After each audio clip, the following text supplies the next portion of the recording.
Let's look at how to solve question 7 for Redox topic tests. This is a question number 7. The chemist sets out to make a rough estimate of the standard reduction potential for the half cell as given.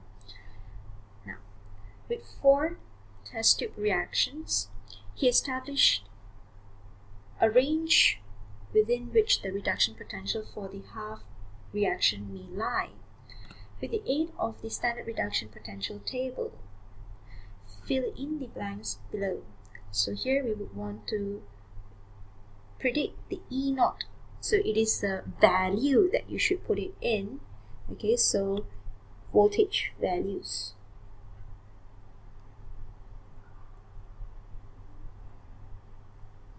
Okay. Now, so this is how we're going to solve this question. So based on the half equation which is given, okay, that's 2 species as indicated. One is Ru and one is Ru2+, which is an ion. Ruthenium ion, which has an oxidation number of +2, okay, whereas ruthenium metal has an oxidation number of 0. The species which has a higher oxidation number has a tendency to undergo reduction, which means it is an oxidant. Whereas the species here, which has a lower oxidation number, would tend to undergo oxidation, and it would be the reductant.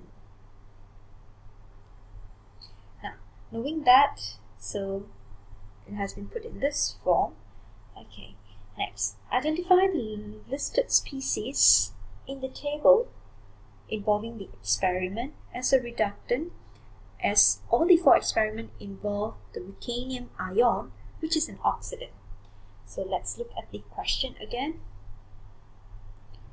So they are referring to ruthenium ion, which is being an oxidant. So Im2 ion, nickel, silver and copper should be reductant. Only then a spontaneous reaction would occur, which results in a redox reaction. So let's identify the species in the SRP table.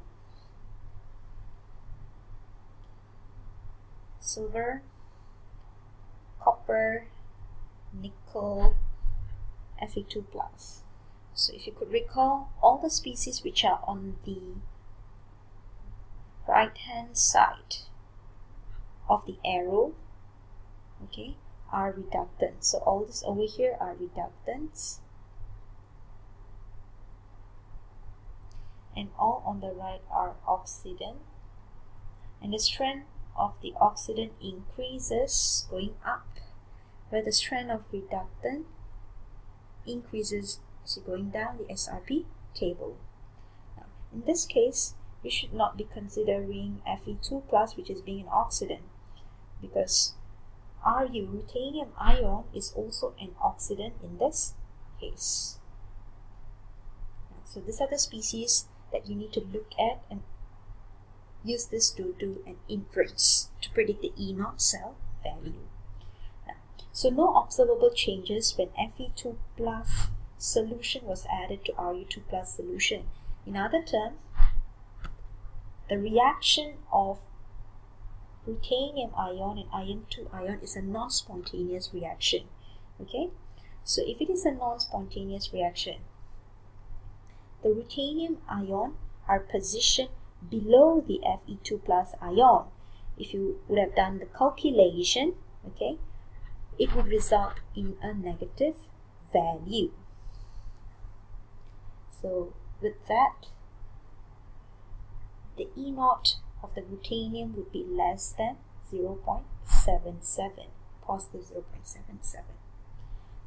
Nickel was added to ruthenium 2 ions, and the solution turns green, which means it is a spontaneous reaction, redox reaction is occurring.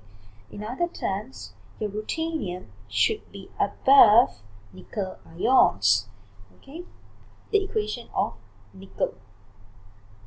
So E0 cell value of ruthenium ion should be above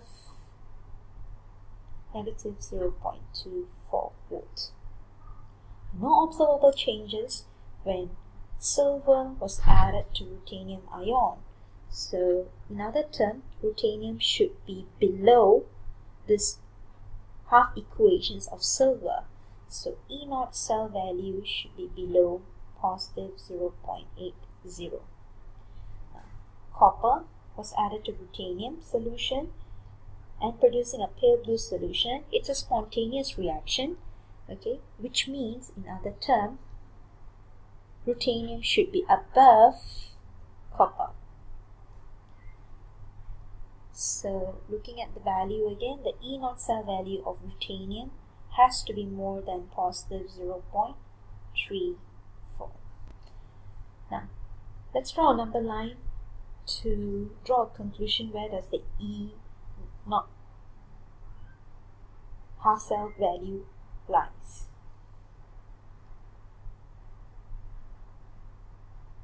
Okay, so this value, negative 0.24,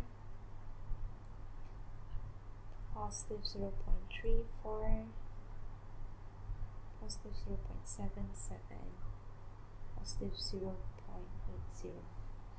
So it is more than positive 0.24, it is more than positive 0.34, it is less than positive 0.77, and is less than positive 0.80.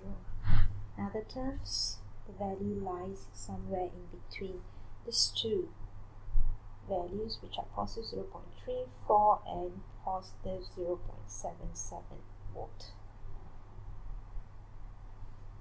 So again, positive 0.34 and positive 0.77 volt.